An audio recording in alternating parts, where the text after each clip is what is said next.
Je trouve ça fou à quel point les écrans gaming ont baissé de prix depuis le temps. Mais parce que sérieusement, quand vous voyez des deals comme ça, regardez, écran 1080p, 180 Hz, 80 balles. C'est donné les gars, c'est quoi ces prix de physique? Regardez pour vous montrer, regardez, 27 pouces, 1080p, voilà, c'est pas bien fou, 280 Hz.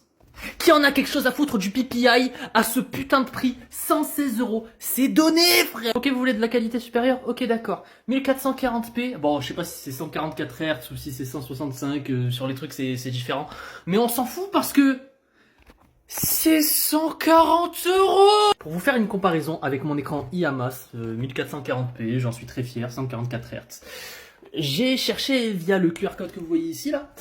Je suis arrivé sur la page produit, comme vous pouvez le voir, et c'est une dalle TN. Mais en vrai, la dalle, c'est pas le problème, parce que là, je vous ai montré des dalles VA, des dalles IPS, donc ça, on s'en fout.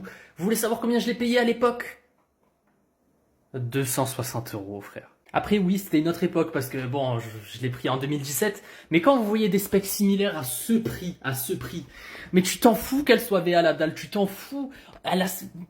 Ah les gars en fait. Ce que j'essaie de vous faire comprendre c'est que à 30 € de plus que le prix que j'ai payé à l'époque, aujourd'hui vous pouvez avoir un dual mode entre 4K 160 Hz, 1080 320 Hz à 300 balles. À 300 balles. Bref, franchement si vous hésitez à acheter un écran en 2025 les gars, ceux qui sont encore un peu déter, attendez encore un peu, ça va encore baisser.